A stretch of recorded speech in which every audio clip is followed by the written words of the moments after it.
गोवा में दरअसल Curlies club के कानून का हथौड़ा इस क्लब पर चला है, जहां बीजेपी नेता और टिकटॉक स्टार सोनाली फोगाट की मौत हुई थी।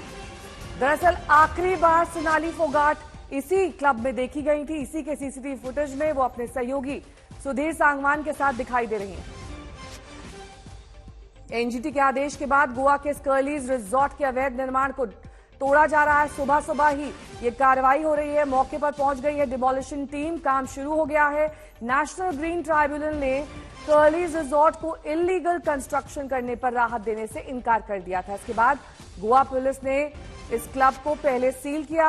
अब प्रशासन इसकी तोड़फोड़ कर रहा है। आपको ये भी बता दें कि कर्लीज क्लब में ही सोनाली को ड्रग्स दिया गया था। इसी रिजॉर्ट में पुलिस ने सीसीटीवी फुटेज बरामद किया था। कर्ली से ही गोवा पुलिस ने ड्रग्स भी बरामद किए थे। मुस्तफा शेख मेरे सहयोगी इस वक्त तमाम जानकारी के साथ जुड़ गए हैं।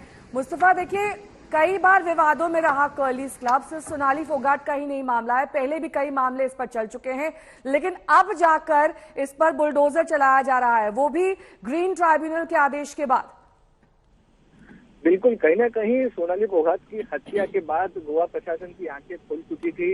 ये मामला जो है आपको बता दे कई दिनों से चल रहा है। एक दिन में या एक महीने में ये चीज नहीं आई है। पहले गोवा की जो लोकल एनवायरनमेंट जोन है उसने इलीगल करा दिया कर्लीज को। फिर कर्लीज के जो मालिक है वो नेशनल ग्रीन ट्रिब्यूनल में गए, वहां से भी उनकी जो रिव्यू पिटीशन है वो रिजेक्ट कर दी गई। उसके बाद गोवा प्रशासन ने डिसाइड किया कि आज उस क्लब के काफी बड़े हिस्से को गिराने वाली है गोवा प्रशासन। और गोवा पुलिस की आप देखेंगे वहां पर कई बड़ी पैमाने में तैनाती है, लॉ एंड ऑर्डर सिचुएशन में हो, और खासकर क्योंकि बड़ा डेमोलिशन है। और जहाँ तक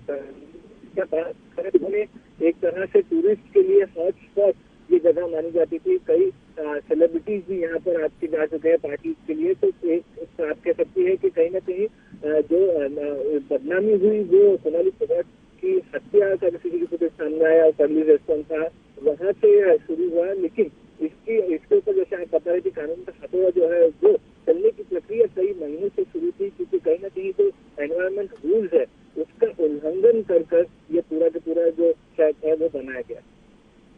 साथ ही मुस्तफा, इस कर्लीज क्लब के सीसीटीवी फुटेज में कई अहम सुराग, कई अहम सबूत सोनाली फोगाट की मौत मामले से जुड़े हुए, वो सब कुछ अब पुलिस के हाथ आ चुका है।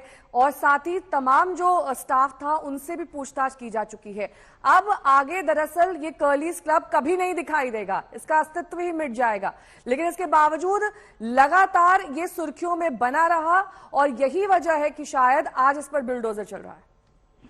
बिल्कुल, कहीं ना कहीं एक चीज आप देख सकते हैं कि साठगांठ जो है वो आप लोकल एडमिनिस्ट्रेशन के साथ बिजनेसेस की होती है, जिसके चलते कई बार नाम सामने आते हैं लेकिन एक्शन होता नहीं दिखता है। आपको बता दें कि सोनाली फोगाट के मामले में सिर्फ हत्या का केस नहीं तो बल्कि एनडीपीएस के तहत ड्रग्स का केस भी रजिस्टर किया गया था। कर्लीज रेस्टोरेंट के जो को ओनर है उसको कई दिनों तक जेल में रखा गया था, बेल पर उसको बाहर छोड़ा गया है। तो कहीं ना कहीं ड्रग्स कंजम्पशन भी यहाँ पर होता था, इसकी आशंका जताई जा रही है। तो एक तरह से आप कह सकती हैं कि एक तो इलीगल निर्माण, ऊपर से नारकोटिक्स, ये एक तरह से विवादित जो शहर था वो कहीं ना कहीं अब गोवा प्रशासन के लिए एक तरह से कांटा बनता दिख रहा था, क्योंकि लॉ एंड ऑर्डर को लेकर के बड़ा एक सवाल यहाँ पर था। तो जैसे ही नेशनल ग्रीन ट्रिब्यूनल ने जो पिटीशन है वो रिजेक्ट की, अगले दिन सुबह में से ही हम देख रहे हैं कि इस शेख पे, अंजुना बीच पे जो शेख है वहां पर पुलिस का भारी बंदोबस्त दिखाई दे रहा है। थोड़ी देर में बुलडोजर पहुंच जाएंगे और आज ही एक बड़ा हिस्सा इस शेड का जो है वो डिमोलिश कर दिया जाएगा।